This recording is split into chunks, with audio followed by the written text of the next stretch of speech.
High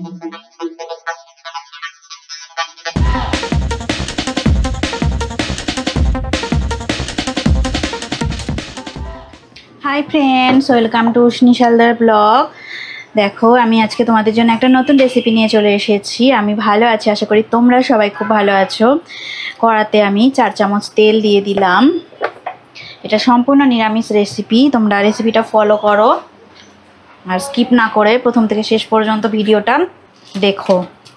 দেখো, আমি কিছু পাঁপড় নিয়ে নিয়েছি। এটা আমি দুটো পাঁপড়, এটা মিডিয়াম সাইজের পাঁপড় আমি ভেজে নেব। গ্যাসের ফ্লেমটা লো করে দিয়ে আমি পাঁপড়গুলোকে ভাজা করে নিচ্ছি। পাঁপড় ভাজা হয়ে গেছে। এবার আমি কড়া থেকে পাঁপড়গুলোকে তুলে একটা পাত্রে নেব। এবার ওই একই তেলের মধ্যে আমি 1 চামচের মতো কালো জিরে দিয়ে দিলাম। এবার ছোট ছোট টুকরো করে রাখা কচু দিয়ে দেবো, এগুলো গাঁটি কচু। এবার ভালো করে আমি নাড়াচাড়া করে নেব। ফ্লেমটাকে আমি মিডিয়ামে রেখে দেব। গাঁটি কচু ভালো করে ভাজা ভাজা হয়ে গেলে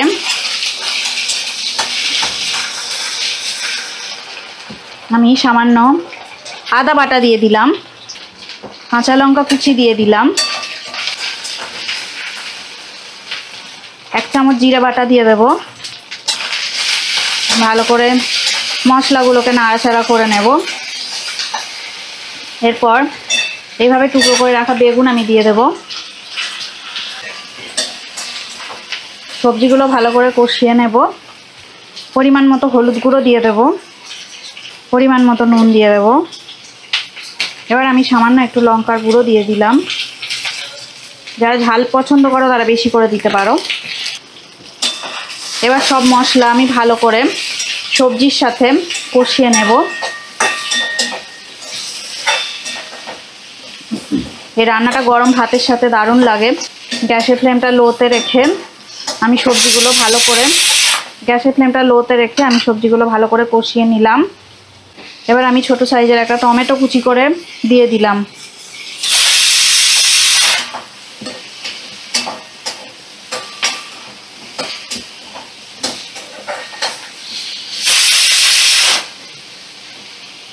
মশলা কষানো হয়ে গেছে। এবার আমি জল দিয়ে দেবো। ছোট বাটির 1 বাটি জল আমি দিয়ে দিলাম।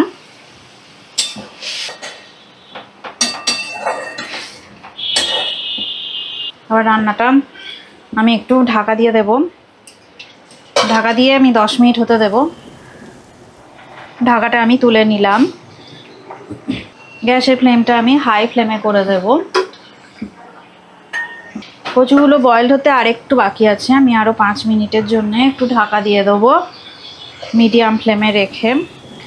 5 মিনিট পর আমি ফিরে এলাম।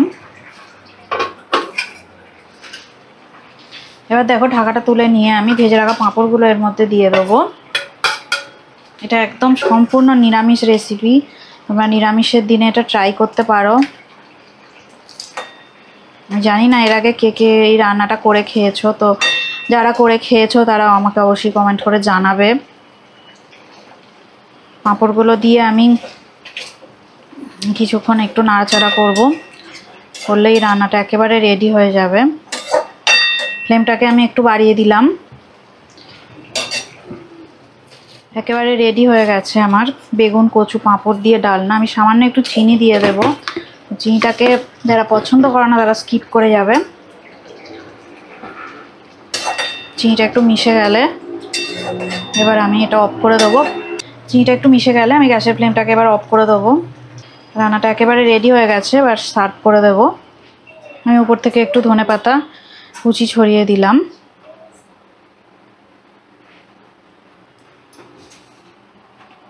কচু বেগুন আলু পাঁপড়ের ডালনা রেডি হয়ে গেল।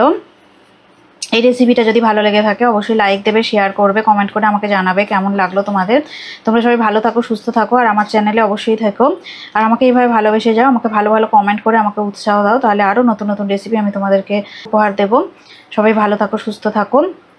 নেক্সট ভিডিওতে আবার তোমাদের সাথে দেখা হবে। আজকের মতো টাটা।